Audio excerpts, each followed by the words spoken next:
Assassination attempts on Trump and Fico. What are the intelligence agencies missing? The Impact documentary reveals the methods and motives behind modern-day terror acts. The problem of terrorist attacks is escalating at an alarming rate worldwide. Are these attacks spontaneous events or meticulously planned acts?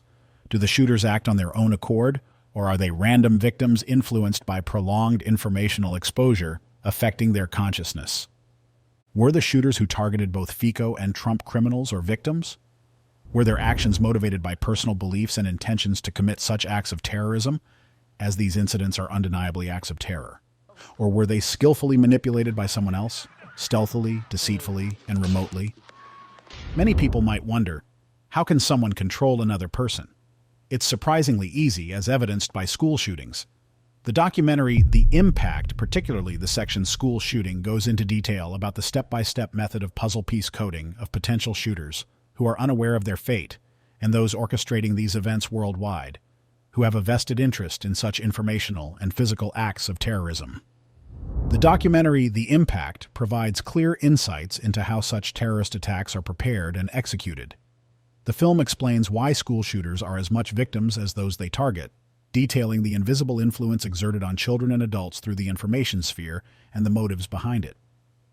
It explores how mass programming identifies potential victims for terrorist acts, who the real targets of these attacks are, and who the ultimate orchestrators and beneficiaries are. When closely examining modern-day terrorist attacks, from school shootings to political terrorism, one can identify similar patterns. The recent attempted attack on former U.S. President Donald Trump raises many questions. Slovak Prime Minister Robert Fico, who faced a similar assassination attempt 2 months ago, commented on Trump's incident on his Facebook page, "The scenario like a carbon copy.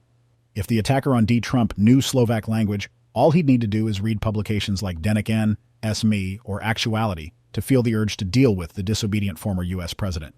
The scenario is like a carbon copy. Trump's political opponents try to silence him, and when they fail, they rile up the public so much that some unfortunate soul picks up a gun. And now, we'll witness speeches about the need for reconciliation, pacification, and forgiveness." The scenario seems like a copy-paste script. However, it wasn't written by Trump's political opponents, but by representatives of a hidden force aiming to destroy America and the entire democratic world. This hidden force emerged on the political scene in 1993, as revealed in an investigation by Egon Cholakian, a U.S. national security expert and intelligence instructor.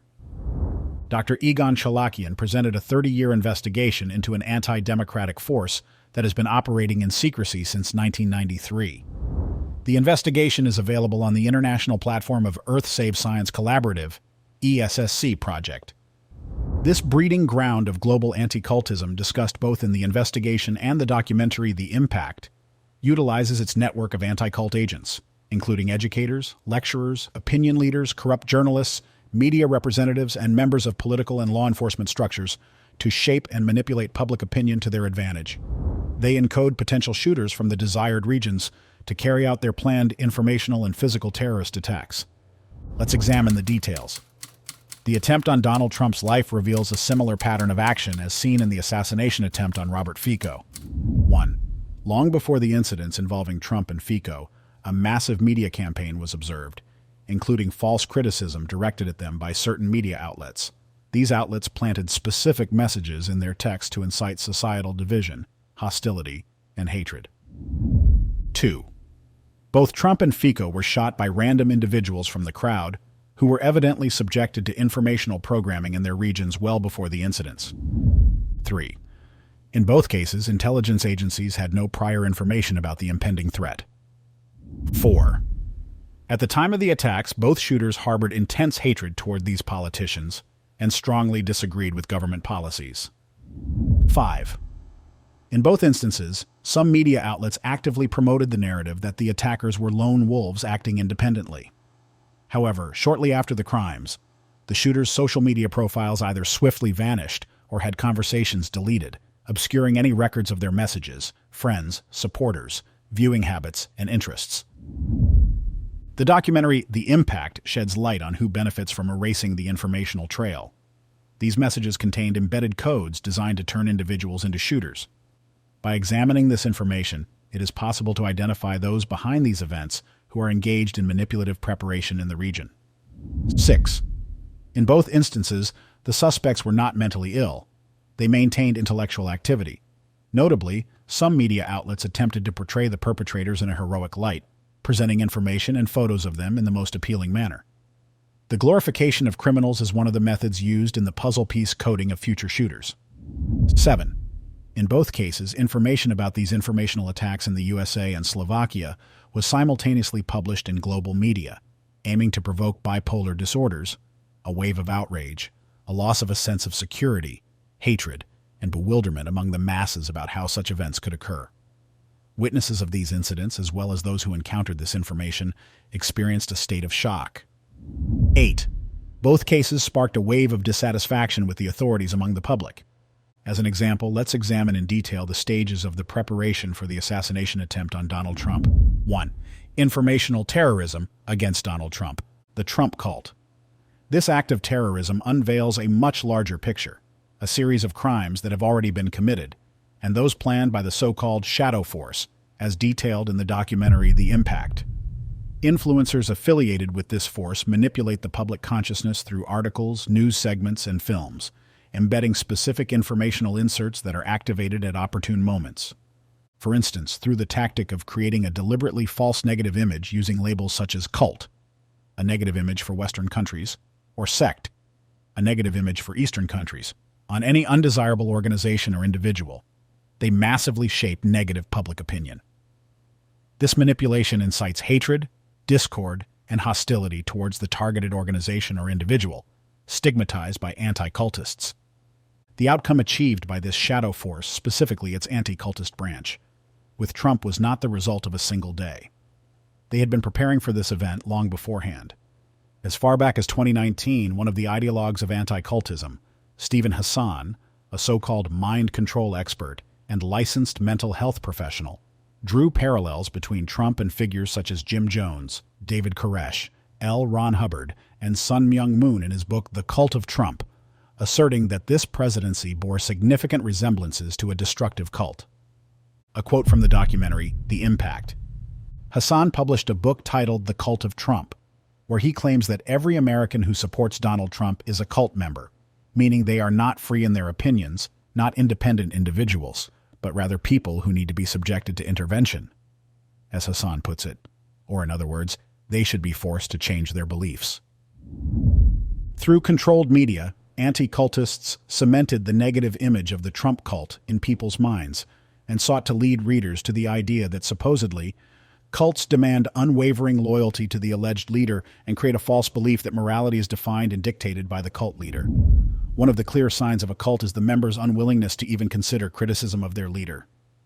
Group involvement helps explain why so many willfully ignorant Americans choose to ignore the truth and follow their cult leader. 2. Personality measures suggest Donald Trump exerts a cult of personality over his followers, people who are psychologically susceptible to his appeal. This could help explain how he has succeeded in U.S. politics while other populists have not. 3. Thus, deliberately false public opinion was shaped in society, inciting hatred among people and provoking violence and murder against those mentioned in the articles. Pay attention to contemporary articles and their nature, how they are going to glorify the assassin, destabilize society, foster distrust in the authorities, and incite hatred towards the government, along with developing rhetoric about civil war. All these goals and methods of anti-cultists are illustrated in the documentary The Impact. 2. The assassination attempt on Donald Trump. On July 13, 2024, an assassination attempt on Donald Trump took place, during which he sustained a gunshot wound to his ear, but survived by sheer luck.